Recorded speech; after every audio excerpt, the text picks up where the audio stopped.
Hello, all. Good evening.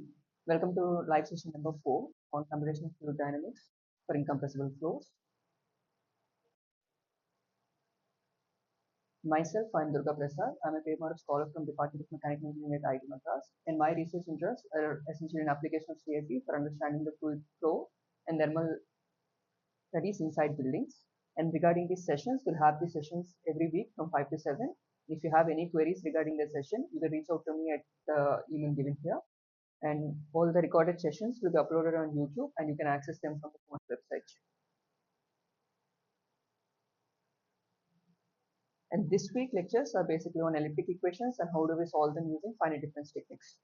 So we'll start with some examples of elliptic equations and then 2D discretization for different boundary conditions, Dirichlet, Neumann and mixed condition, Robin condition, and two different ways to solve these equations, either using direct or iterative solutions. Indirect, we'll see only TDMA that has already been discussed in the lecture videos. And iterative, there is Jacobian Gauss-Seidel. Again, within Gauss-Seidel, we'll discuss point and line-based methods. And some sample codes I'll show you, which we can in Python, so you can try them out later. After, I'll also share the codes and upload them on the Google Drive that we shared with you, so you can also try them out later. So this is essentially kind of a summary of or a recap of whatever is already there in the lecture videos. I'm not going to go deep into that. So if you have any queries, please feel free to stop me in between. As we discussed in the early sessions, elliptic equations are one where the original form of the problem is such that any disturbance happen anywhere within the domain will be influenced everywhere throughout. These are usually in 2D, it forms of Laplace equation is one such equation. The general examples are studied 2D conduction equation or in potential flow is kind of general examples for this kind of flows, for this kind of equations. And we can also have, instead of being zero, we can have a functional form, then we call that a Poisson equation. Examples, we'll see these examples later. But this week we'll only focus on the Laplace equation and solving them. Extending them for Poisson is kind of straightforward. Once you see the code for the Laplace, all you have to do is integrate this term into that. Now coming to the discretization, last week we discussed the Taylor series expansion and then how we discretize from a given differential equation into a form of this kind. So this we have covered in the last week. So the 5-point stencil formula, which gives you the second order accurate form for this particular differential equation, gets converted into the finite difference equation. So the idea is you can rewrite this equation in a simple form, but this equation will be applicable for all the interior points within our domain. And then we have boundary points. So wherever you have a boundary, like there are three different kinds of boundary conditions that we usually deal with. Either the Dirichlet condition, which says that the value of the particular variable that we are dealing with is constant on that boundary, or Neumann condition, which says that the derivative is equals to 0, or mixed condition, which is like in case of heat transfer problems, when you give a heat transfer coefficient. So the Dirichlet condition is like specifying that there is a constant temperature. Neumann condition is like saying an adiabatic thing. Or you can also specify, instead of it being 0, you can specify this to be some other constant given by the heat flux at that particular boundary. And then there is a third kind, which is where you specify the heat transfer coefficient and the free stream temperature. That is the third type of condition. So for the first one, all we are trying to do is set that value at that boundary to be equal to the value on the phi on the boundary, which means that this is a known thing, so we do not have to solve for that particular phi. When we have a Neumann condition, this is like a first order. We can also derive a second order one, which we have derived in the last week. We use the Taylor table and then derive the second order accurate form for this equation also. And then comes the Robin condition, which says that, for example, if this is my domain, interior domain, the heat transfer at the boundary point is minus k times del theta by del y should be equal to h times phi minus phi infinity. Like instead of phi, you know, okay, I should have kept phi here. So if you expand this, again, this is a first order expansion. Instead of first order, you can also use a second order expansion to be consistent with the original scheme. The interior point, this 5-point formula is a second order scheme. So to be consistent with that, you can use a second order scheme there or here also. And then accordingly write the equation for Cin. Now, when we have either Neumann condition or the mixed boundary condition, the value at the boundary is an unknown. But when we have a Dirichlet condition, it is actually a known value, which means this would not, so the number of unknowns is actually getting reduced when we have Dirichlet condition. Now we have this equation, so we take all these equations together. So this is in general, instead of a uniform grid, we have some non-uniform grid. This is the generic equation that we can write. The non-uniformity is along x and y directions, but within the x direction, again we are assuming delta x is constant. Again, within y direction, we're assuming delta y is constant. For such kind of grids, this equation is general form. So we write this equation for each and every node within our domain and club all the equations together. So we have, let's say, a square domain n cross n. So we'll be having each grid point will have one equation. So it will be n cross n equations and n square unknowns. So how do we solve these equations? There are different ways to solve them. Either we use it, depending on how we solve them, we classify them as direct or iterative methods. So direct are ones where you use some linear solvers. So basically these equations can be written as a form ax equal to b and then use some linear solvers to get the value of x. That is direct method. Iterative are ones where you start with an initial guess and then you keep updating your guess values to get better and better and better, or to get closer and closer to the actual solution. Again, there are two different ways to do that, which we'll see little then. So first we'll start with the iterative schemes. First one is called the Jacobi iteration, where you start with your current matrix. U is the variables of whatever unknown variables, P, U, or temperature, whatever you're trying to solve. So you make a copy of that and you define a tolerance level for your error band. So error is, again, this error is basically your residual or whichever you're trying to calculate. For example, in this particular problem, we are trying to solve the Laplace equation. So we take the discretized form of the Laplace equation, this form. Ideally, we want this to be equal to 0. However, since we started out with an initial guess, this will not be exactly equal to 0. It will have some particular value. That is what we are calling residual or error. And that taken over, this value you will calculate for each and every node within your domain and then take a mean value of that. That will give you the error here, and you specify a tolerance band saying that instead of solving till exactly like I'm okay if this is within say 10 power minus 6 or 10 power minus 5, like you specify a tolerance band and say that if the error is below the tolerance band, you can stop your iterations. So you iterate through all the points and then you keep updating these values from the old values. The main problem here is you are using old values, but as you see that as the iterations keep progressing, you keep updating this u value. So any disturbance anywhere will actually get propagated in all the directions. But the main advantage of this Jacobi iteration is since every update within this for loop, as you see, is dependent only on the old values, which means you can actually parallelize this thing, or we also call the term vectorization, which we will see little later when we write the code. We can actually write this in some efficient way.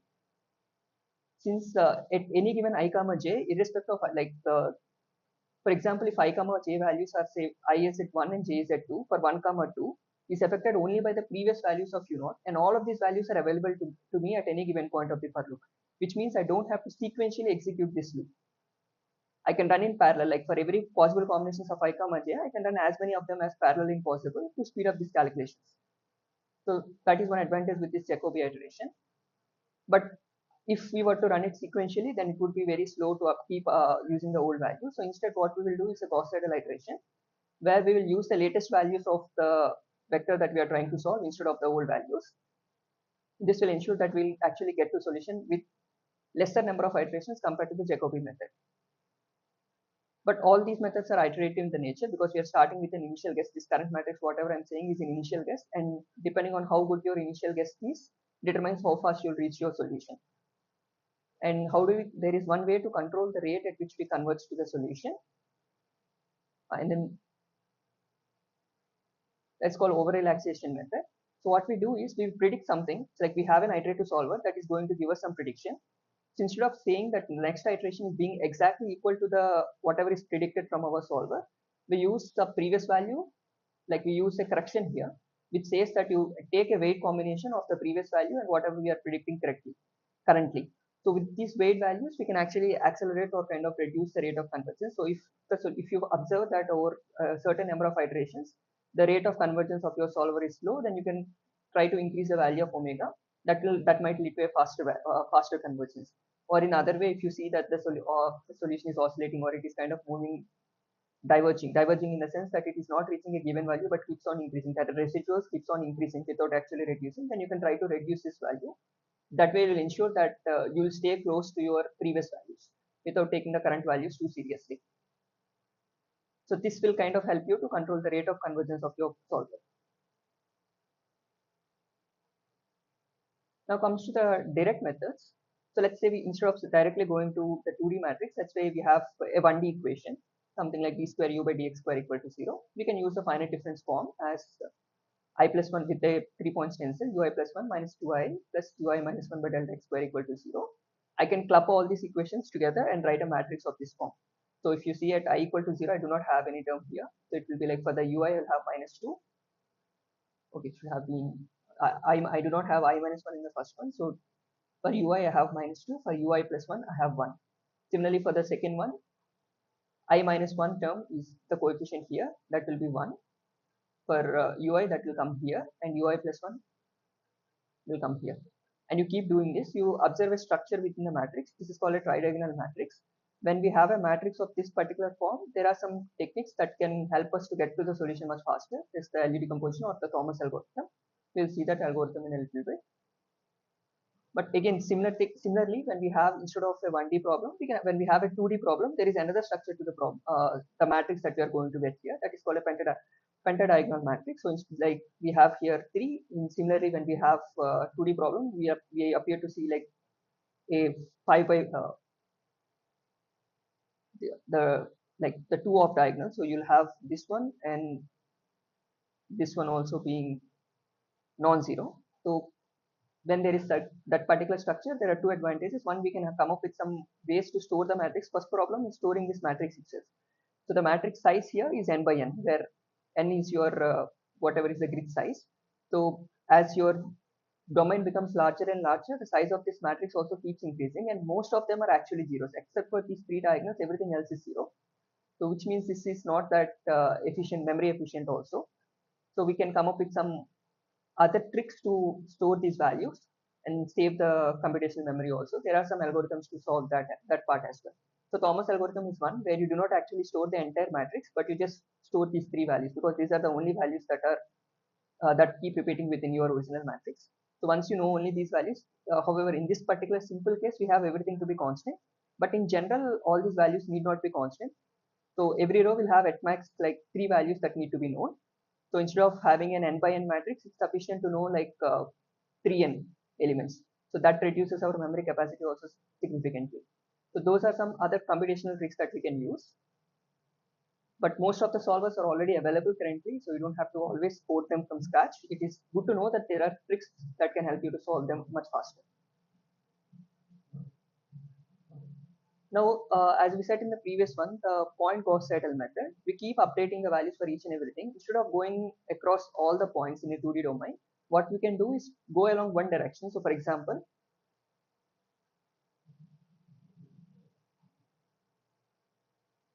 let's say we are trying to solve for this grid using, I'm just showing this part itself. So we are updating everything here. So we will keep update, like there is a for loop which is going across I direction and j direction, across x and y directions. So which means I have to scan all the n cross n points every time, and it might be very slow sometimes. So, and there are other problems also which we will discuss little later into the course. But one trick we can do is, instead of solving for both the directions simultaneously, we can fix one of the direction. Let's say we fix the x direction. So along the y direction, when we write the equation, so it essentially becomes like a 1D equation. So it will become a 1D problem along one direction. So if you fix along x, it will become a 1D problem in y, and use the direct method to solve along that particular direction. If using that trick, we can speed up the convergence.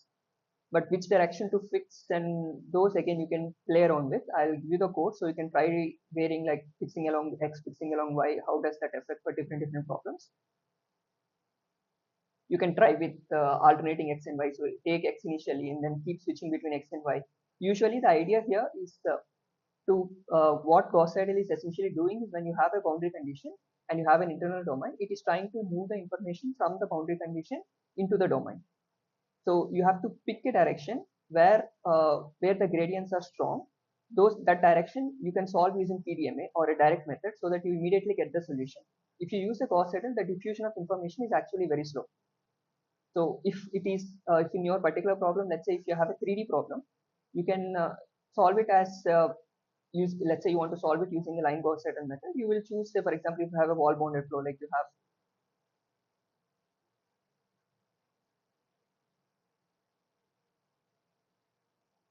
a flow like this, and these are 2 walls, and you have some flow that is happening in this direction. So you would choose in such a way that when you discretize this, along this direction you would use the TDMA method, and along this direction you can use the Gauss-Seidel method. So that is faster than solving the entire domain with just Gauss-Seidel.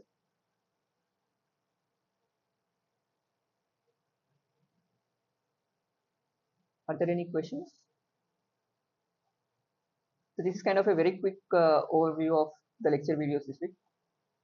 I hope you have already gone through the lecture videos before attending the session. So do you have any specific questions?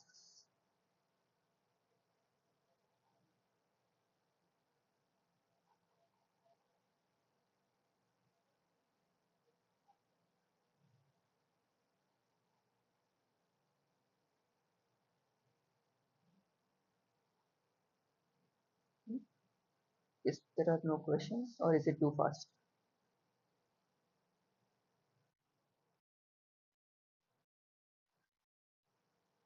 Okay, so we'll see some codes then.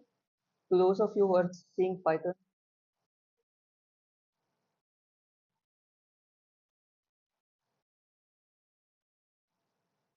yeah,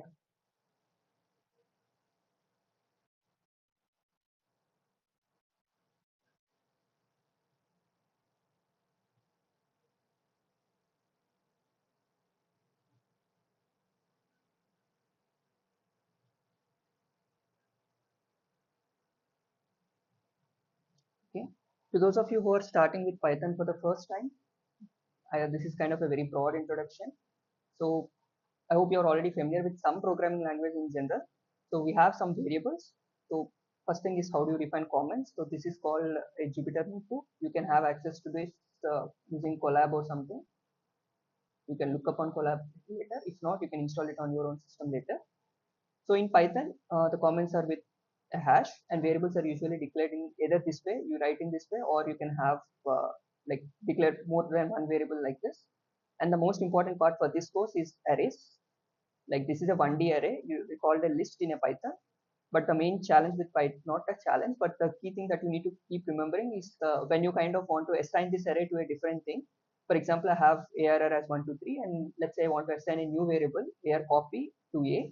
Then what this tries to do is if I print AR and AR copy, it will be the same value. And if I change the second one, it gets changed in the first one also. When you try to assign a list to another one, it gets the reference to that pointer, like it only gets access to the pointer, and it doesn't have like it doesn't create a new array directly. If you want to create a new array, we'll see that little later. So just be careful when you write codes in Python. This is not actually a problem in C also. And how you define functions is you use the keyword def and define your function name with the argument list. Return is just like your C or any other language that you're familiar with. In Python, we do not use, like in say other languages, we usually write something like this, but in Python we use double asterisk to represent the exponential or the power. Loops are in general like this. So you have for or while loop xi in x, where x is your list. So what this does is it takes each element from x and stores it within the variable xi. You can also write this in a different form for x for I in range of. So what this does in Python is it will basically iterate the value of variable I from 0 to whatever length you have specified here. Range is a keyword again that you have to use to say that go from 0 to this particular value, where xi is x of I. This entire statement can be written in as for xi in x. This is like a Python specific one.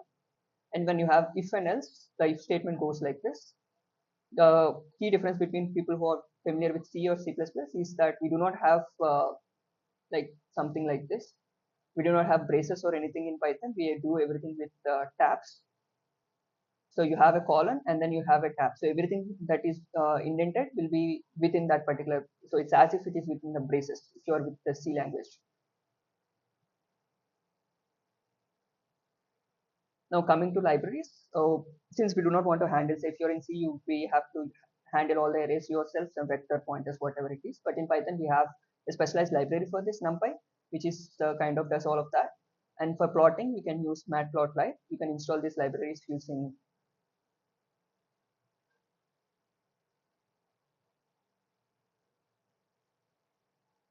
Once you install the libraries, again defining it has some default functions that you can use. For example, so what this statement does is loads the library numpy, and you can use np. This is a variable that you'll use to access this particular library. And similarly for matplotlib, you'll use this plt as a keyword. Like you can think of this as a variable that stores the access to that particular library.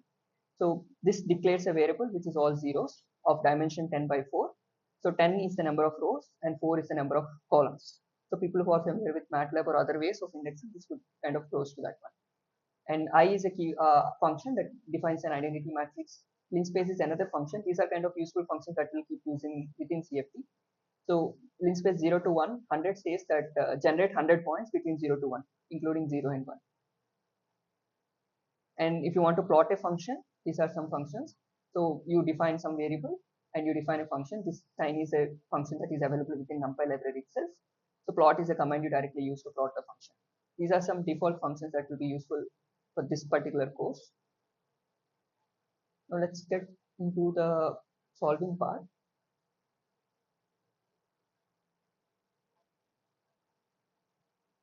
So let's say for the direct methods, when we are dealing with direct methods, so the solvers are basically you write your entire problem into a finite difference equation, and from there you write write it in the form of ax equal to b.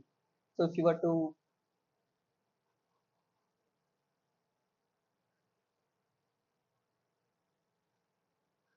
so this is our governing equation.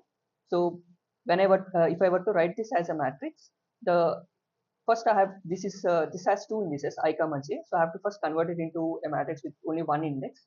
So that is done by this function idx, which takes a given value j and I, the index values, and then returns a value as j into nx plus I. So what we are trying to do is converting this entire thing into an index notation with only one index notation, is the k or index or whatever variable you call it. Here I'm calling it as p. So p is a one number that will run from 0 to n cross n, 0 to nx into ny. And this is a mapping between this one. So the advantage that you get here, because we are using a structured mesh, or in a sense that the discretization is kind of structure, this will directly give access between the vertex number and the particular index within our original grid. But whenever you have to deal with unstructured meshes, which we might see little later, we have to keep track of this function is not that easy. So we do not essentially have a function there. So then we have to define another matrix that tells us how each node is connected to every other node, which is not required for structured meshes, and which is the one that we mostly use in finite difference groups. Now we have two matrices A and B. So A is a matrix of size n cross n, where n is basically nx times ny, and B is another matrix. So we need to populate this matrix A and B. And how do we do that? Is the matrix A, for every I comma j, so the index is there is a minus 2 by delta x square and minus 2 by delta y square. I'll take both of them together as this one. So when I and j are equal, the APP, or if I write it in the matrix form, yeah. So this is that matrix form that we have. So everywhere it is minus 2. Like these diagonal elements are the APP, that is this element is given by minus 2 by delta x square and minus 2 by delta y square. Similarly, we write the other indices. So first we write the equations for the nodes within the interior of the domain, and next we'll see how to deal with the boundaries. So within the domain, you have j and I minus 1. So I minus 1 and I plus 1, like top and bottom, we'll keep updating these values. And we have other boundary conditions as well. So this one is one that is directly taken from the lecture videos. So when we have left, right, and top as Dirichlet condition. So whenever we have a Dirichlet condition, we do not have to actually solve for that particular domain, like for that particular node values. We know the actual value directly. So the B values, whatever we're keeping the B values, are the known values. So we'll specify the actual boundary condition that is there for Dirichlet and keep these values as 1, because across the node, the values is just equal to 1. Like it doesn't depend on anything else. Now on the other end, we have a Robin condition, like h is given and t infinity is given as 300 in the lecture video. First, let's say we'll start with the Dirichlet condition even in the bottom. So essentially what we have now is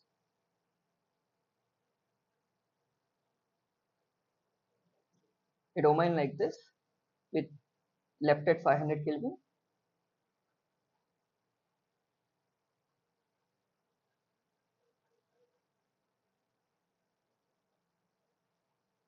So this is the domain we are trying to solve now. And the function to solve that is we use the default solver. Like there are some solvers available within NumPy library itself. So we have to go with this. This is another module within NumPy for linear algebra solvers. You solve a comma b, that will give us a solution directly. Now, whenever we are doing with CFD, there are two things that are important. First thing is we need to verify solutions. So first step is verification, and then comes validation.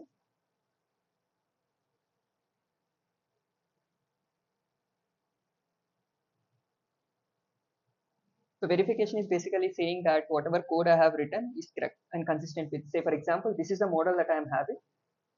This is a solution. So you take with some standard case and verify that your code is giving correct solution that is matching with the analytical expressions that are already there. So your code is consistent with whatever is already known.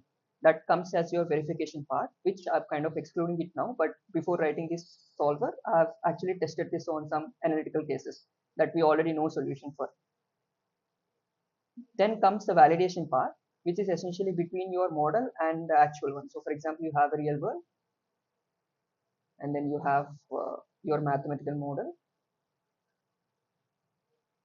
and then comes your whatever computer code. So being consistent with your code and these two is called the verification.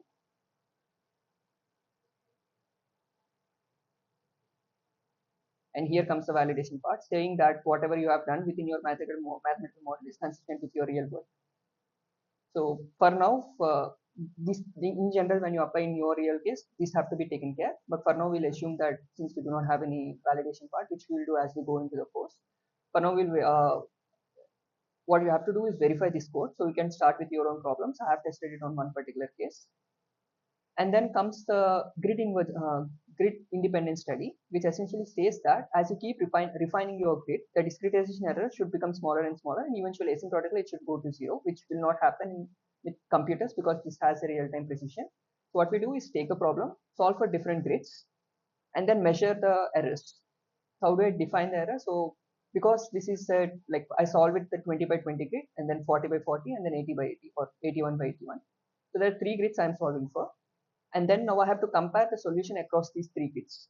Now this has 21 by 21 nodes, the other one has 41 by 41, and the last one has 81 by 81. So I cannot directly compare them. First I have to bring all of them on the same page. So what I have done is, like ideally when we are calculating error is defined as something like this, the true value minus the predicted value. But the challenge that we have is in most of the problems, we do not know the true value.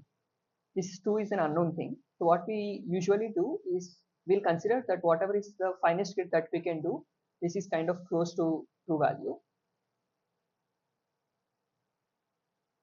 And these are the ones that we are predicting.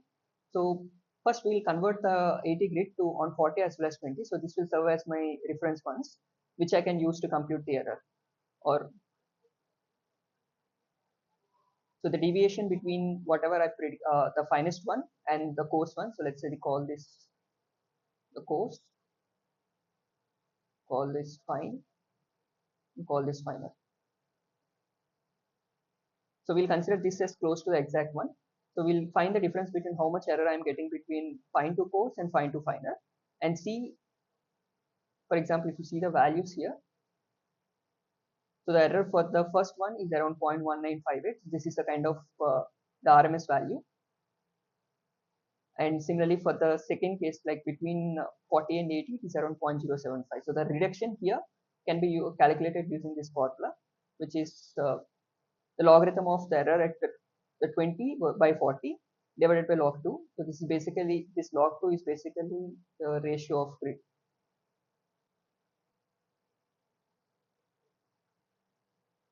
Here I've kind of doubled the grid as I went from coarse to fine, fine to finer. So I've used log 2. Depending on whatever your grid is, you have changed the number appropriately. So that is close to around 1.38. So ideally what the discretization that we have used is a second order one. So ideally this number has to be close to 2. So why do you think this is less than 2? So I'm getting around 1.38.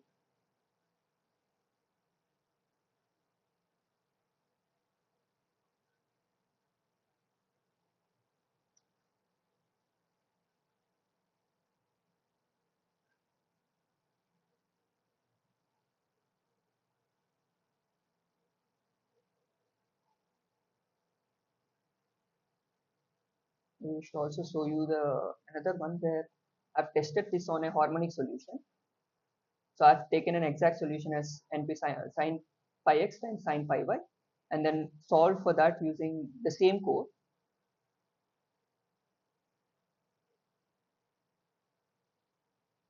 There I'm getting the value of order to be around 2. However, when I use the same solver for this problem, I'm getting an order of like the estimated order to be around 1.38. So what could be the reason for discrepancy here?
So there could be several reasons for discrepancy. First, let's do one by one. So this is our domain that I have considered. When we discretize this, the problem that we are going to have one is at the boundaries. Like usually what happens is the way we discretize the boundary conditions also affects the solution. So in this particular case that I have considered, I have used Dirichlet condition everywhere. So which means I'm not actually solving for that variable across the boundaries.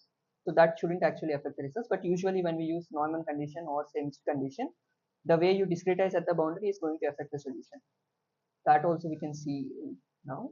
But let's say for this particular problem, the main challenge here is with how we address the boundaries across the corners. So whenever we have corners, at the corner, there is a singularity as to what the value of boundary should be. It should be either 500 or 200, depending on whatever code you solve.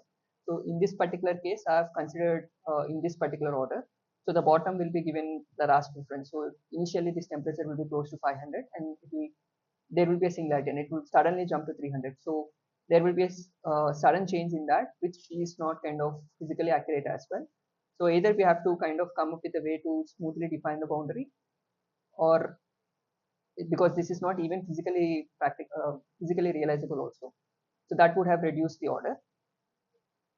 But let's say if instead of Dirichlet we were to use the Robin condition.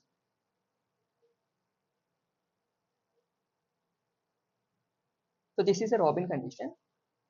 Can you see that?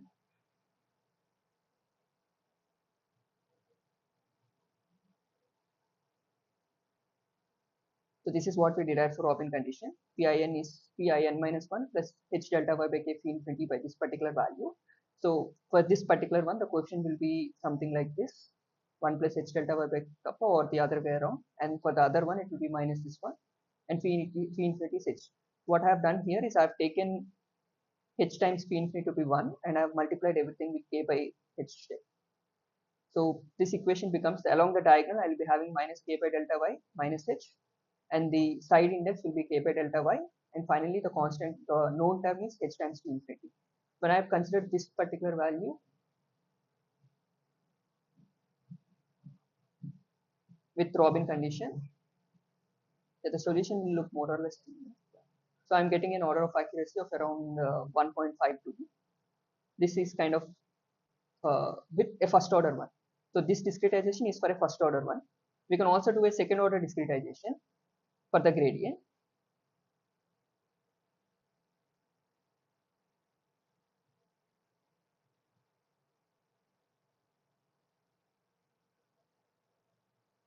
So with the second order discretization, I'm getting around 1.64. So the point that I'm trying to highlight here is the way you discretize the boundary is going to have an effect on the order of accuracy of your solver. So, and also this is not, this would not just depend on the solver itself, it also depends on the problem that you are trying to solve. Initially, when I have the boundary conditions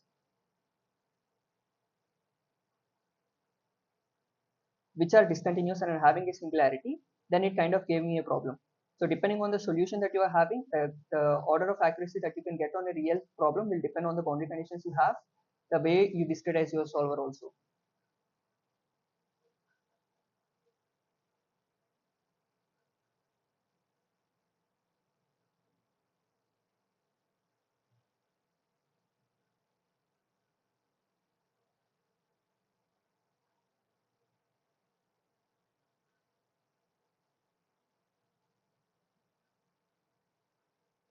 Or similarly, we can solve the same problem with iterative solvers. Where, uh, so whenever we deal with an iterative solver, we need to have a residual or something to monitor. So when we solve this one, we are directly solving for the value unknown using the particular one as the linear, the solve variable, the solve function. What this does is this gives a solution that is kind of accurate up to mission precision, which is not something that we always need. So for all practical purposes, we can kind of stop somewhere before itself. Then that can be done using this residual. So this notation is within NumPy, it's called indexing. So it says that you start from the first node till -1. -1 means in Python, when you write -1, it means the last node. So you take all the nodes between 1 to -1. This is the discretized equation that you can compare with the one that is here.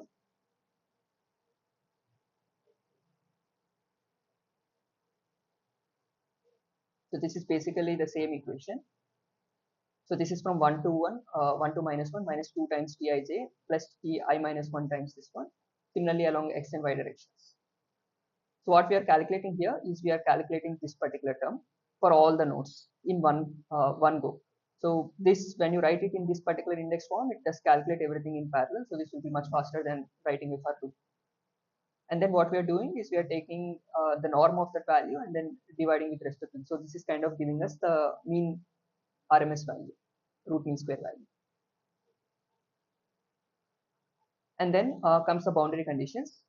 Again, I'm solving this again for the Dirichlet conditions itself. So when you call this function apply PC, what it does is it specifies these boundary conditions at all the domains. So the first index is along the y direction. The second index is along the x direction. When x equals to 0 is the first one. That's the left boundary. Similarly for the last index, right? Top and bottom, bottom and top. So you call this function, then all these boundary conditions will be enforced on whatever domain that you're trying to solve for.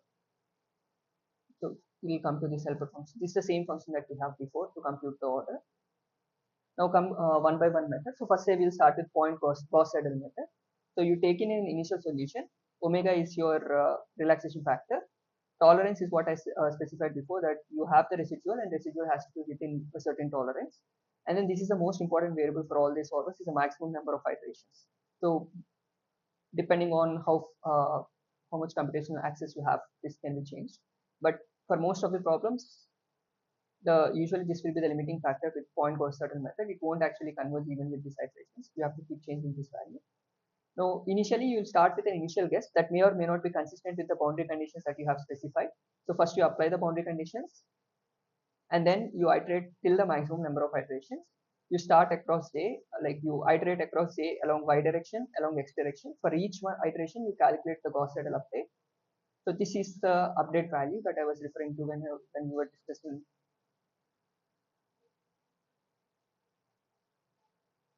So the phi star here is the predicted value or whatever is the first update that you are getting from the solver, the particular algorithm. So this is the TGS, that phi star whatever that we referred to just now. So you update it. So either you take, if omega is 1, so you do not take anything from the previous value, you will be considering the new update completely. If omega is 0, then there is no update at all. So you are just taking the previous value and making it equal to the current value. Once you update across to, so this update is happening only on the interior cells. So because this is 1 to ny minus 1, so you update along the interior cells. Once you have done across the interior cells, then you update the boundary conditions. So if it is Dirichlet, then this does nothing. If it is a Neumann condition or a Robin condition, then the temperature values at the boundaries will be updated after you call this function. Once the entire value is updated, then you update your residual and see if it is within the tolerance limit.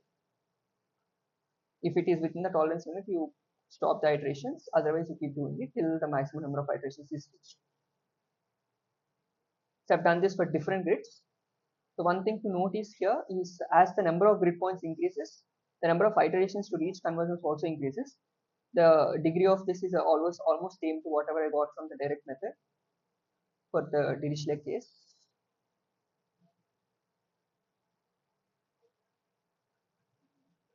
This will be close to around 1.38 here. And even with iterative solver, I'm getting the same order of convergence, which so these two are consistent, which means that has nothing to do with the solver or the discretization process, but this has something to do with the problem itself.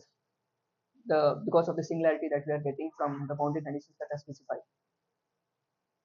The similarity between this right bottom and left, 500, 500, 300, there is a similarity there. So this is something to do with that. So now as you see, the problem here is it took around say 13,000 iterations to converge, which is kind of huge. So how do we kind of accelerate this is where we use the relaxation factor. So there is an optimum relaxation factor. So if you use either a bigger number, it will be, again, it won't converge faster, it will kind of oscillating. If it is a very smaller number, also it will take even longer time to converge. So there is an optimal value. For certain problem, there is this value that is already calculated in the literature and has been pointed out in the lecture videos as well. So I've specified the value as a default parameter here. So with that successive over relaxation, the same initial guess that I have taken before is used, and you can see the reduction in the number of iterations. So like initially it took around 13,000 iterations, but now it converges within around 500 iterations, the same order of accuracy. Like, so you can see the advantage with this over relaxation method.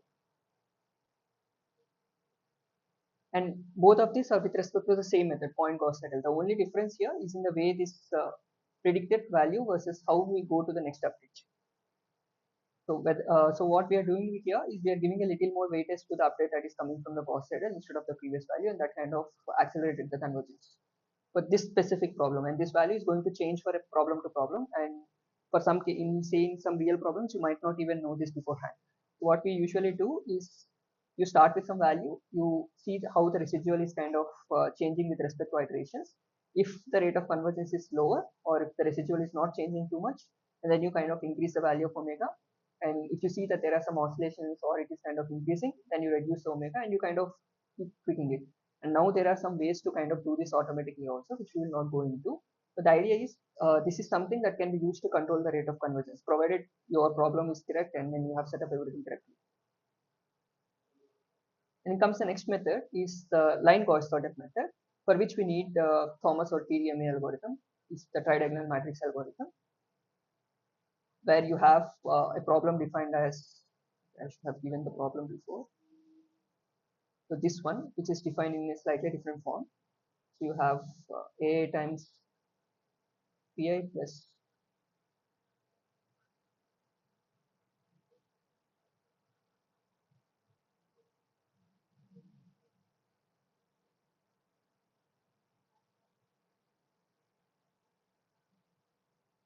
so when you have something like this form,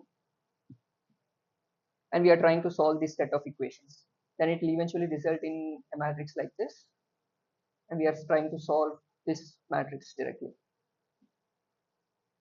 And to do that, without having to actually store the entire matrix, we are only storing the elements which are not equal to 0, and those elements are this A, B, C values. So in this particular problem, this algorithm is again detailed in the lecture videos. The idea here is we define two new variables P and Q. So we start from like we have two sweeps here. In the first sweep, we will call the forward process. In the forward process, we'll update these values of P and Q iteratively, recursively, and then comes the backward sweep, where we use the values of P and Q to finally get the value of X or the phi that we are trying to solve. So I don't think I have to go through this. You can go through the lecture video. If you have any queries, we can discuss. But the key thing here is this kind of solves a problem in O of n. So if you have a matrix of size n, it will solve. It gives you a solution directly. It has no tolerance or anything. This is approximation precision. And then comes the next step is the real one, where we use the Gauss seidel along with this TDMA. So what we do here is we fix one of these variables. Let's say in this particular one, I'm only iterating across the G. So previously in the point Gauss Seidel method, there are two loops. I'm iterating along y as well as x directions. So what I can do now is I'll only iterate along the y direction, and so if I'm iterating along the y direction, I'm assuming that along the x direction, whatever solution I have is the actual one.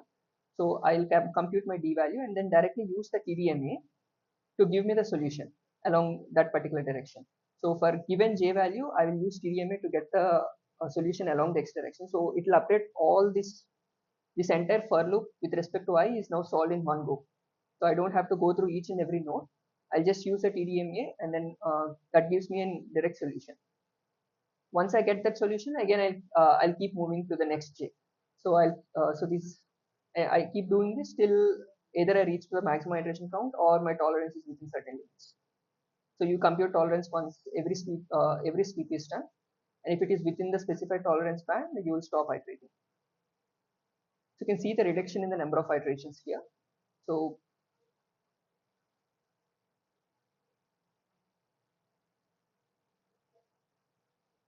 initially it took around 825 iterations, but once we move to the line Gauss Seidel method, it converges within 400. You can see the maximum reduction when it's around 13,000.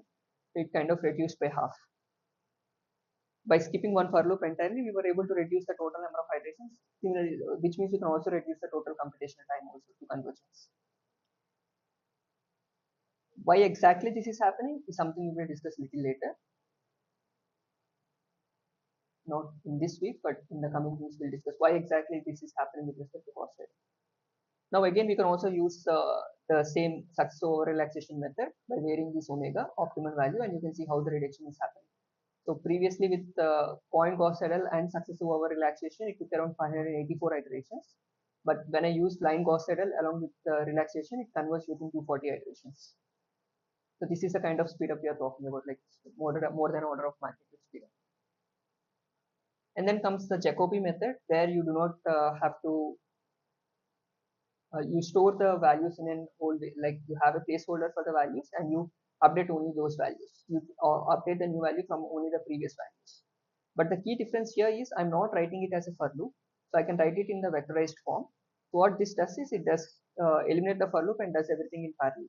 Because Jacobi does not depend on the current values, this kind of speeds up the entire thing, though it kind of took more iterations.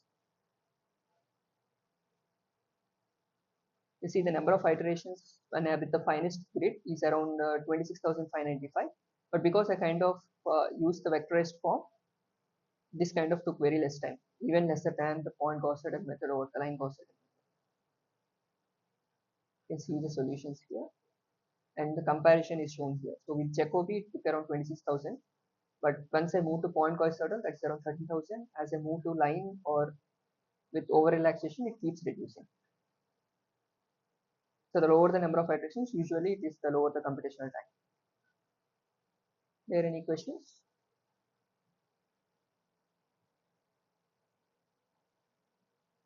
Yeah, I'll upload the course on the Google Drive, so you can go through them and you can try varying the boundary conditions. So for example, if you have a Robin condition or something, you can accordingly update these values here. And if you have any queries in this, then we can discuss next week.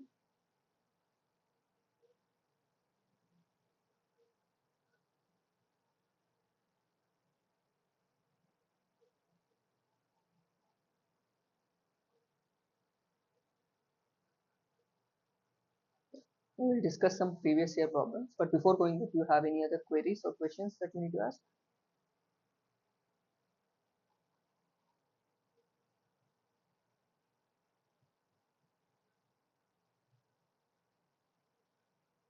Okay. If there are no questions, so we can go through previous year problems. Yeah. So these are the type of MCQs that you would expect in exam if you would have registered for one. So which of the following set of equations is an elliptic equation? We have wave equation, steady state heat equation, transient heat conduction, and none of the above. So the main idea or the main difference between elliptic and other kinds of equations is how the information is get propagated from the boundaries into the domain. If it is happening instantaneously, then you call it an elliptic equation. If it takes some time and then but still persists across infinitely, then it is a parabolic form. If it has a certain region of influence and it propagates at a certain direction, then you have it an hyperbolic equation. So the first one is a wave equation, is where you know that information propagates with a finite speed and it has the finite domain of influence. So it is a hyperbolic equation. And transient heat conduction is also something like that, which is a parabolic equation.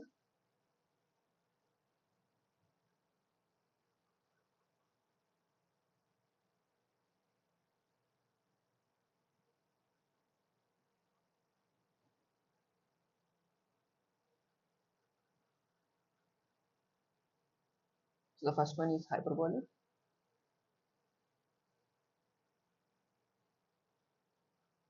This is parabolic.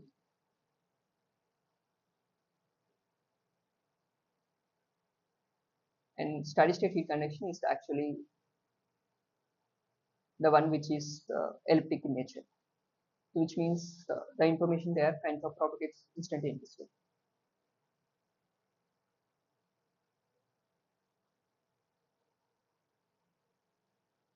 So that is the exact point that we were discussing now. Which of these is true for elliptic equations? Solution can be approximated in some of the points. Solution can be marched from some initial conditions. Solution at all points must be carried out simultaneously. So if you happen to see the method, say Gauss-Seidel method or the Jacobi method, the one thing that we can see is information from the boundaries is kind of propagated throughout the domain after every one iteration. So if you see the codes, so for example, if you happen to see the point Gauss-Seidel method, there is this loop that is going on, but only after the entire field has updated, we calculated the residuals. So we see whether the error is kind of reducing or increasing only after one sweep across the entire domain. That is exactly what we are doing with, and this method is exactly used for elliptic equations for that same reason. So information has to be carried out across all the points. So at each iteration, like you consider one iteration only when information is propagated throughout the domain.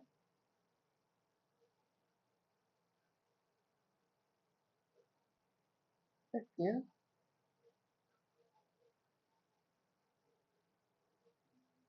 Okay. Now, while solving a system of equations with Thomas algorithm, in which order are the values of PI and QI found? So as we just discussed in PDMA, Thomas algorithm is also the tridiagonal matrix algorithm. So we have two loops. So if you see the TDMA algorithm,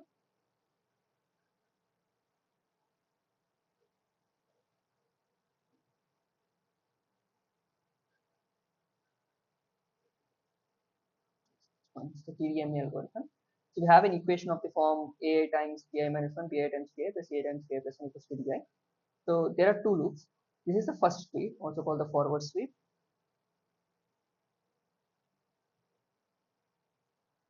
And then we have the backward sweep. So in the forward sweep, we use that equation.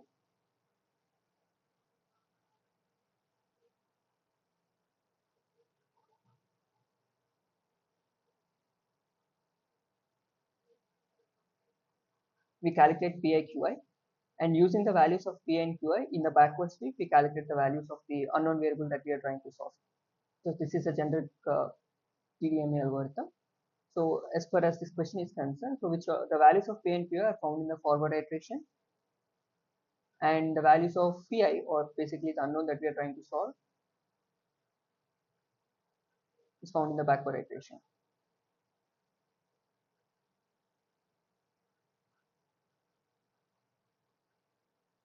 Okay. Now this is regarding the direct method. So after the forward elimination of the Gauss elimination method, the coefficient matrix is reduced to.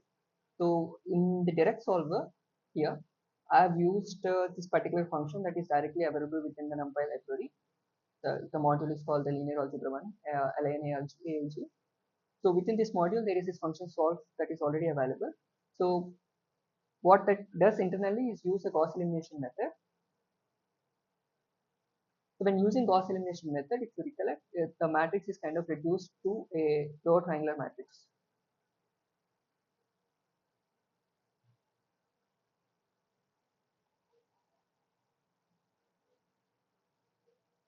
This 5-point stencil formula we have discussed a little time before, so that is option number 3.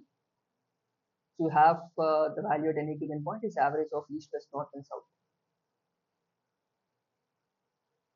And similarly, if you instead of using a 5-point stencil, if you were to use a 9-point stencil, then the order of accuracy increases to 4. So it will be 4.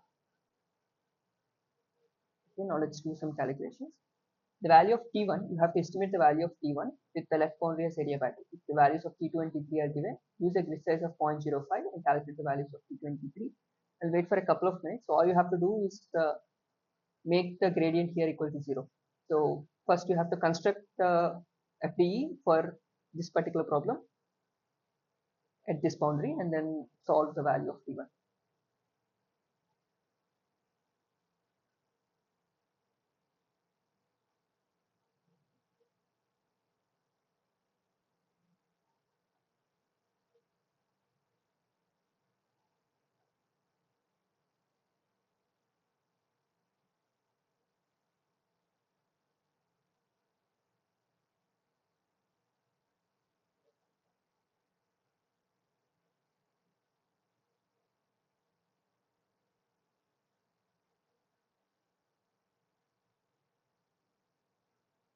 Yeah, wait for a couple of minutes so we can solve this.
Yeah, you have solved. First step is discretizing the equation. So you have to use a second order discretization, or of course you can go with the first order discretization. Let's say if you have went with the first order discretization, that this is T2 minus T1 should be equal to 0 and T1 equals to T2, this 30 degrees Celsius. This won't give anything, and because you have two other stencils, so you can use a 3-point stencil and derive the equation as follows. So this is the equation for a 3-point stencil. If you were to remember how we do that, we first construct a, say you want to use a second order accurate scheme near the boundary. So you define phi prime as phi plus I minus 1 I minus 2. Instead of I minus 1 I minus 2, if it is the left boundary, this will be I plus 1 and I plus 2. So you first constructed Taylor's table. So with f prime, f double prime, f2 and so on. I minus 1 I minus 2. For the ith one, only f will be there, the other terms are 0. Prime minus 1, this will be 1, this will be minus 1 times f prime, and this is the delta x by 2 factorial and so on. So similarly for the other two. Now I have three equations, which is a plus b plus c equals to 0, a into 0 minus b minus 2c equals to 1. So this is f prime 1. And for this we have b by 2 plus 4c by 2, which is 2c equals to 0. I have to solve these three equations simultaneously, so I get this value.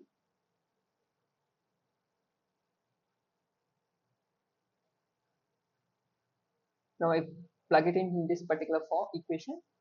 So just that there is a minus sign because of that. But anyways, it gets cancelled on the other side.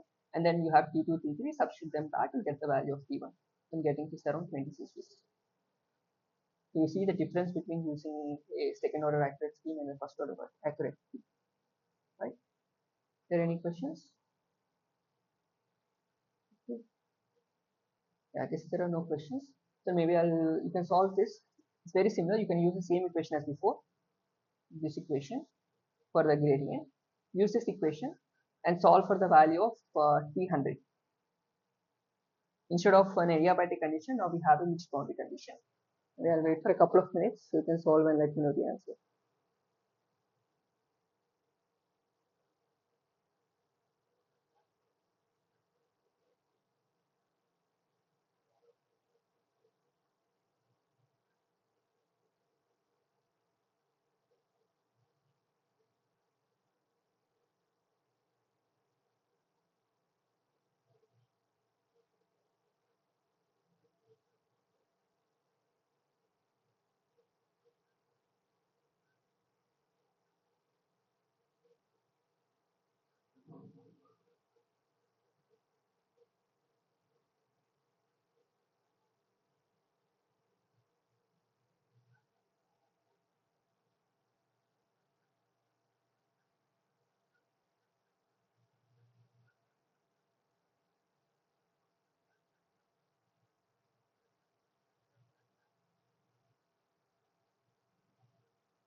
Yeah, you have solved. So the equation is minus k dt dx at that particular boundary should be equal to h times t minus t infinity. So this is because of the temperature gradient, and this is because of the convective transfer. So for dt dx, we have already derived the second order finite difference form equals to h times 300 minus t infinity. So this is a second order accurate scheme. To substitute the values, all these values are provided, T98, T99. We substitute those values. T infinity and H are also provided. T infinity is 300, H is 250, and K is also given as 5 watt per meter Kelvin. If we substitute this value, we can get the value of 300.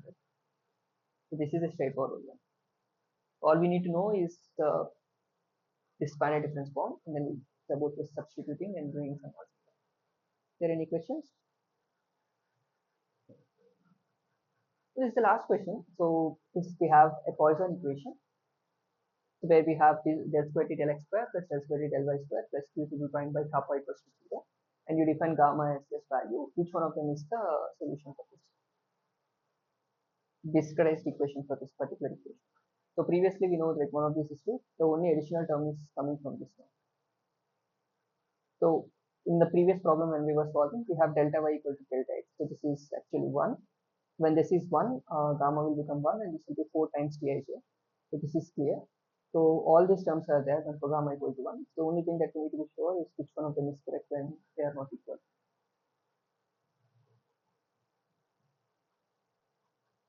It's actually the last one because of this gamma is taken as delta y by delta square, so it gets cancelled. So let's say we want to solve this particular problem now. Let's say I take the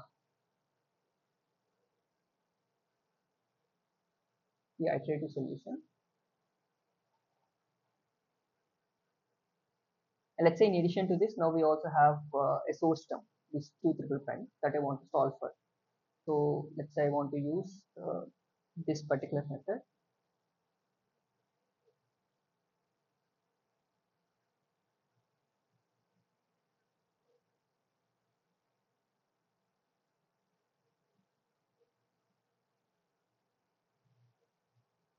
Just run a few things.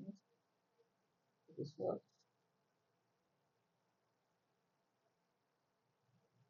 Point positive and PDMA. And then I need this one. Then now I have the source term with source. So where would the source term be added to? So this is my TDMA. This is the D term. So this is where my source term will get added to. So which is let's say the source term is Q is say 100 or something. And my boundary conditions are same everywhere. So boundary conditions are 500, 500, 500 everywhere. So all the boundaries. So the problem now I'm trying to solve is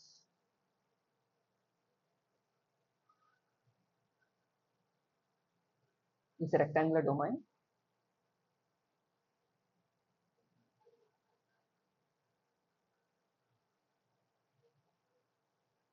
With the temperature of 500 everywhere.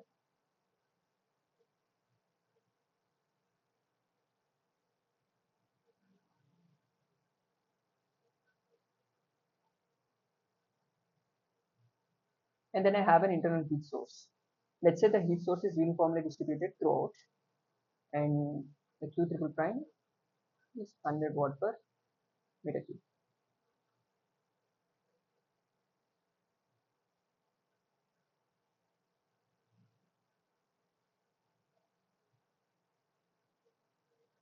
So that is uniform throughout this.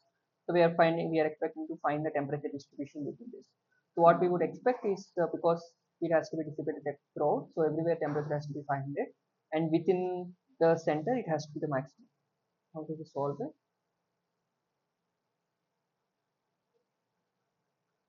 So this is my solver. So where do the source term get added?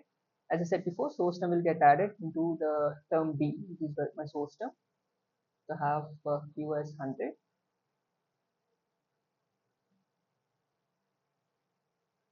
So that would be the term that is getting added here, and we are trying to solve this one. So the solution process is same as before. So T solution is, we call this function with an initial guess I'll assume initially temperature is 500 everywhere. And let's say I use a grid of size 41 by 41 and use everything else is default, let's say. So this gives me the solution. Once I have the solution, let's plot the solution as well.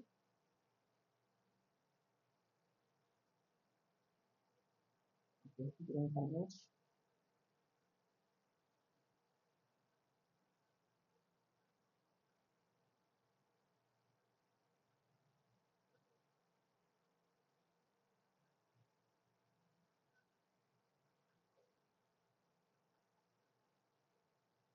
Okay, so this recipe again.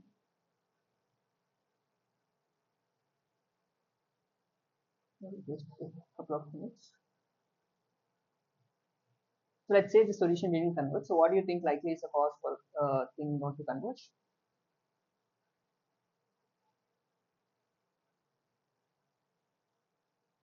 Okay, this has some inherent difficulties. So one is that there is no behavior anywhere. I should have done the boundary condition. Update the boundary condition. Next time once again.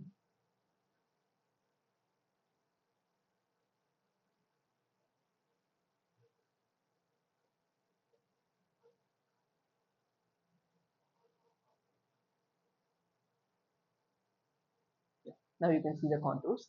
So one obvious thing that you notice here is the solution is not converging. The maximum iterations have exceeded and the solution did not converge. So what can we do now is either we can increase the max iterations. First we'll start with increasing the maximum iterations. The default one is around 5,000 here. So let's make it 10,000.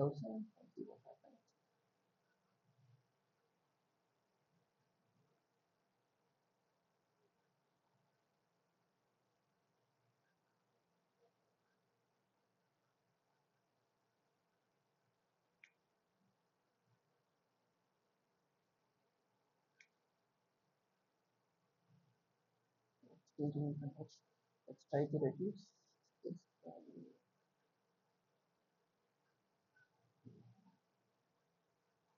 Maybe the value of q that is given is actually too high. We can reduce the value. Let's start with the default one. So just to do a sanity check, when q equals to 0, everywhere is 500. So the solution doesn't have to change anything. Let's say it's 10 watt per meter cube.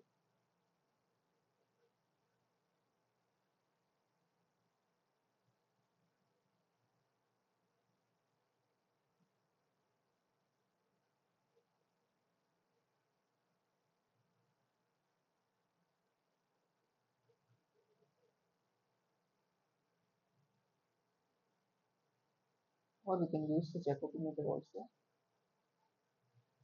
Jacobi method is actually very vectorized. So let's put q equal to 0 by default. And if I were to update within the Jacobi,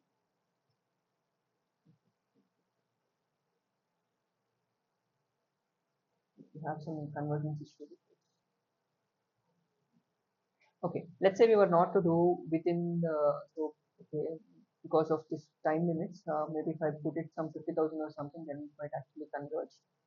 So I'll just let it run for some time. And let's say we want a faster solution. The better way to go ahead is we can use a direct method like this. So where would this value of q be going to? As I said, like A is the unknowns that we are trying to solve for. So it is a matrix which tells how these unknowns are connected with each other. And B is a matrix which stores the known values about the problem. So this value of q would actually go into the value of P, which I can update directly. So instead of being zeros,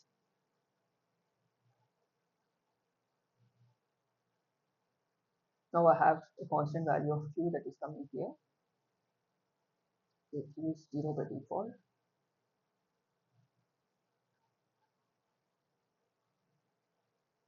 Now I can solve this.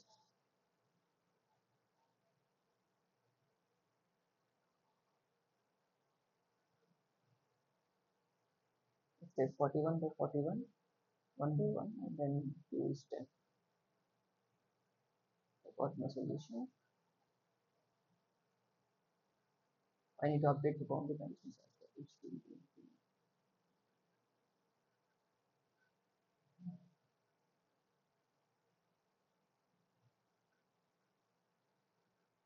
Yeah, I need to update the boundary conditions as well. We have 500 everywhere.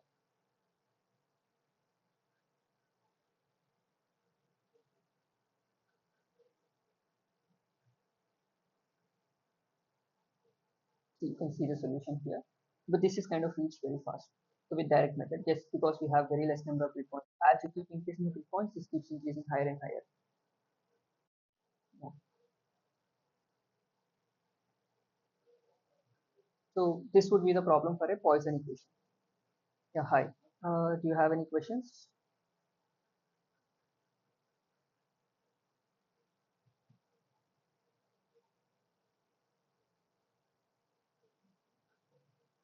So what I was trying to say here is when we have a Poisson equation instead of a Laplace equation, the additional term, the source term q, would actually go into the known values b, and remaining everything else remains the same. So we have the discretized form, so minus 2 by delta x square, minus 2 by delta y square, everything remains the same. The additional term goes into b, and you can use the same method as before to solve the set of equations. And once we get the unknown values t, you can see the results as follows. So you can try to increase the value of q and see for the effects. The solution, let's say I keep the value of 100. So this is how it works. Now instead of having the boundary conditions like this, so the boundary conditions here are I have considered everywhere to be Dirichlet conditions 500, 500, 500. But instead we can have a convective condition on one of the boundaries. Then the profile would actually be little different.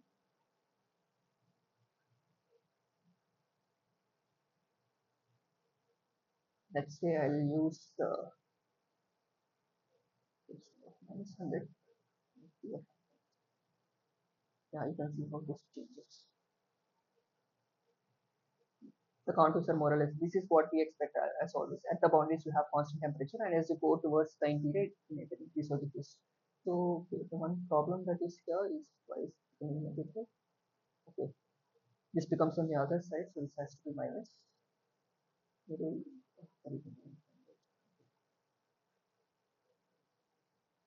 Okay, small correction. The q term here in the governing equation is on the LHS. So when I'm writing the matrix, I'm writing minus this thing. So this entire term would actually go to the left hand side, and this term would go on to the right hand side. So what that would imply is this q triple prime by k would actually be negative. So the beat should have a minus q here. Please make note of this change. So accordingly, now we'll have our solution. If this is negative, then I have say an electronic chip or something which is kind of exposed to ambient. So the temperature rise is from like around 568 Kelvin at the core. So this is like with a source term. Now again, this is like uniform source term. Now let's say you have a non-uniform source term. How would this change? So when we have a non-uniform source term, while populating the A matrix within the zone, we can also update our B value accordingly. So I would write this as B of P. So previously this is 0, but now what would happen is 0 minus, depending on whatever function we have. Let's say the Q value is maximum at the center and kind of reduces everywhere else, or it could be some other function. Let's say it is something like, I'll define two more variables. So I'll define x as I into dx and y as j into dy, and my q as whatever q that is given times x times y, or let's say the center is 0.5 minus x into 0.5 minus y.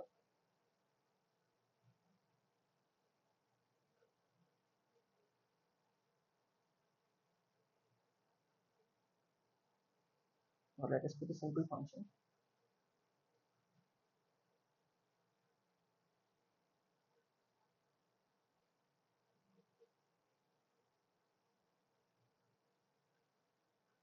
Yeah, let's say x times y. So at the origin it will be 0. As you go further and further away, the profile keeps on increasing. The value of the intensity keeps on increasing. Or any other complicated functional profile that you have. We solve with this. Yeah, you can see how this is kind of shifting. The peak will actually keep shifting depending on the value of q that you are giving. So all that is different in this Poisson equation that you have to modify is the value of C. You have to update this at all the interior points, in addition to updating the values of C. And we would also expect the same thing in the iterative method in this one. So if you get updated in my D equation,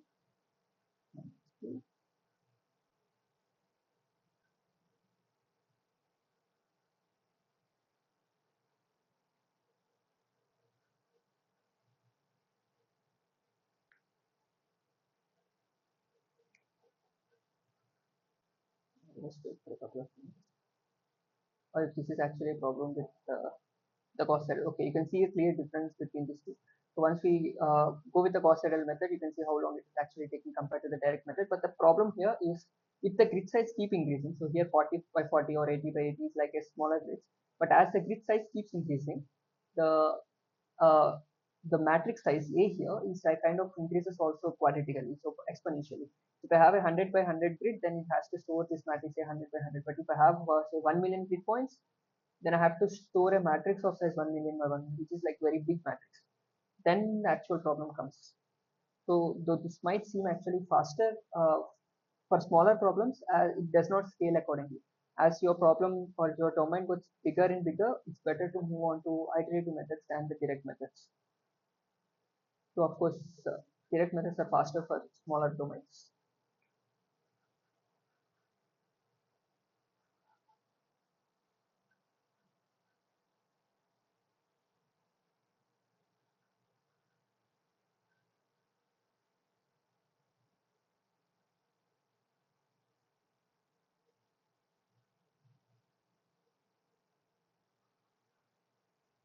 Let's try a different boundary condition in the meantime. So usually, let's say you have an electronic chip or something. Okay, even if this iteration is exceeded. Okay. Yeah, we'll take this problem and then we'll solve it in an elegant way a little later.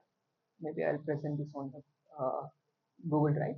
Let's say we want to solve a different problem. Let's say this is my domain, and say I have an electronic chip. So this is my entire domain where everything is exposed to ambient with say HS 100 watt per meter square Kelvin and T infinity as around say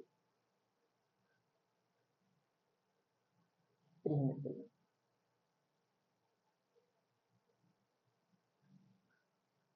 Let's say this is the boundary condition that is everywhere. So with this boundary condition, let's say I have a heat source. So this is an electronic chip that is a kind of cooled by and uh, cooled by some flow around it, which is maintaining a H of around 100 watt per meter square Kelvin or and temperature of around 300. Let's say it won't actually be 100; it's actually way too high. Let's take around 20 watt per meter square Kelvin. This would be more reasonable value. A heat transfer coefficient of around 20 with an ambient temperature of around 300 Kelvin, and we are trying to cool this one.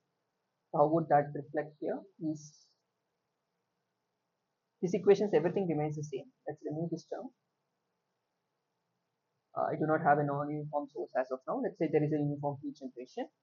The only difference is how the boundary conditions are getting updated. So instead of a Dirichlet, we have a Robin condition, and let's say use second order scheme. So this is a second order one.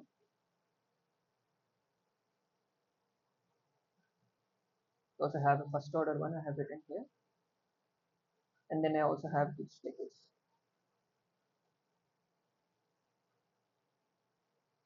So with this boundary conditions, so heat transfer coefficient is around 20. And let's say I want to solve this problem.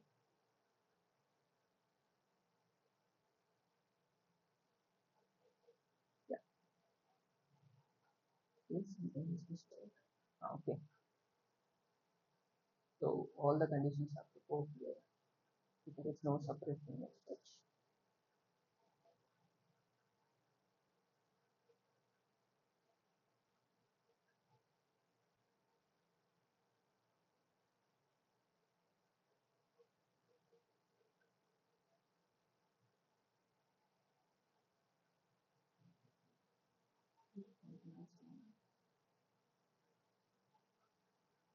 Okay. let's use constant temperature everywhere else and then solve this one. It would be better. I also need to have another condition here for P of T is,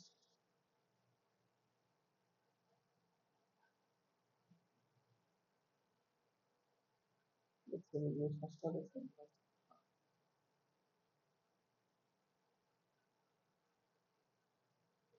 Yeah, you can observe the peak temperature at the center. So when you have a chip like this, the peak point temperature will happen somewhere in the middle, and depending on your how your processor efficiency will actually be a function of temperature. So you have to design up there to keep your transistors or something of that sort. These are Poisson equations. And you can also solve flow problems like the one that is discussed in the lecture video. So what we do there is we convert our problem from determining velocities into stream function formulation and then solve for the stream function. That is something else that we can do, which I have not considered in this particular cases that I have course that I have shown here, but that is already covered in the lecture video. So you can go through that, and if you have any queries, we can discuss that as well. Yeah. To summarize,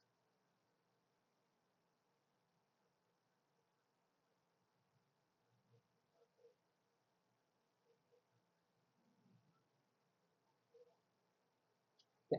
To summarize, we started out with what elliptic equations are, because that the information has to travel in all directions, and the typical examples for elliptic equations are the Laplace and Poisson equations. Laplace equation we have the heat conduction or the potential flow, and for Poisson equations we have stream function formulation. Again, we will see that a little later in detail once we solve parabolic equations as well.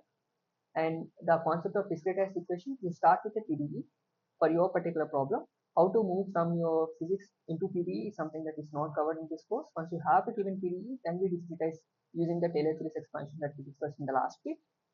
Depending on the order of accuracy you need, you come up with one formula, you come up with a stencil. Here it is a 5-point stencil, and then discretize each of them in partial differentials into equations of this sort. Once you have these things, along with the boundary conditions, you can either have the Dirichlet condition, Neumann condition, or the mixed condition. All of them combined together will have a certain number of equations and certain number of unknowns. So the way to solve them is either through direct methods, where you use some linear solvers, or we use an iterative methods. So in iterative method, is example is the Jacobi iteration. You start with the initial guess, and you keep updating the values by sweeping across all the cells. By here, for a Laplace equation, it is straightforward. You just take the average of all the points surrounding it, and that will give you a new update. And instead of taking all the previous values, in order to speed up the convergence, what we do is just take the values that are currently available already. So when you do this, this becomes a Gauss-Seidel method, like point Gauss-Seidel method. But the order of convergence of this is actually a little slower. So in order to speed up this convergence, we use something called a successive over-relaxation method, where we have a predicted value and then an old value. So you can also write this in a slightly different form that would have made more sense. Maybe I would have taken that one. Okay, let's write it in this form.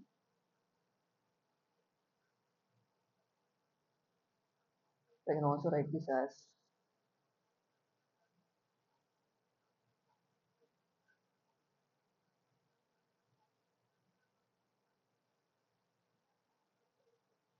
something like this.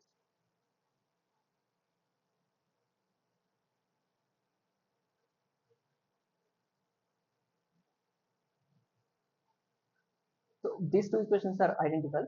The only idea here is we predict some value from your solver. We already have the previous solution. So you kind of decide how much weight is to give each of these values and then decide your next update. And then you keep iterating. So there is another way to think of this, which will be like which we will connect to in the next week, is when we solve parabolic equations. Is you can imagine this like when you're starting with an initial guess can be this is kind of a pseudo time. So iterations can be considered as pseudo time.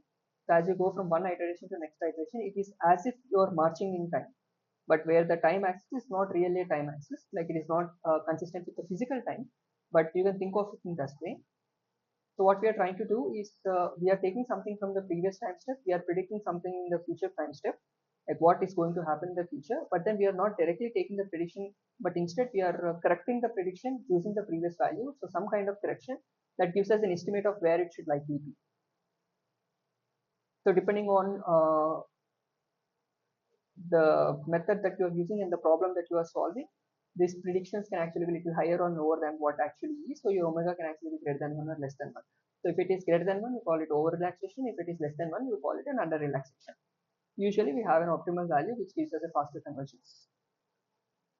And in direct methods, what we do is we assemble a matrix and convert this into a form Ax equal to B, and we directly do x equal to inverse B.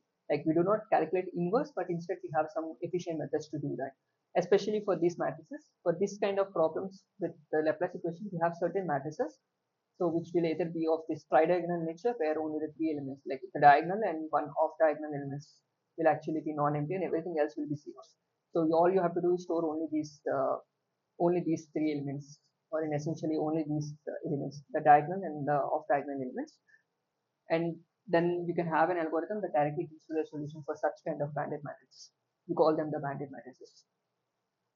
You can also combine direct and iterative method, that is the line Gauss-Seidel method, where you fix one direction and solve using PDMA or the direct method, and the other direction you sweep using the point Gauss-Seidel method. So this is kind of gives you faster convergence without having to store everything in memory also. We have shown some sample codes, and we have gone through the previous year problems as well. I don't think there are any questions in the previous year problems. Yeah.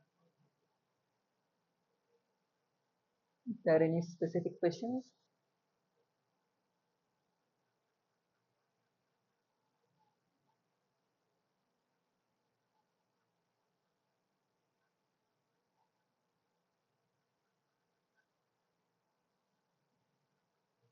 I hope there are no further questions.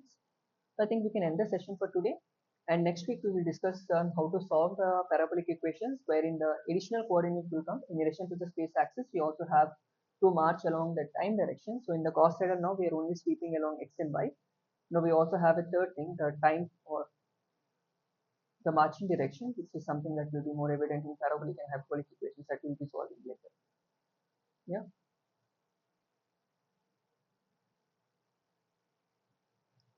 If there are no further questions, then we can end the session for today. Thank you for joining.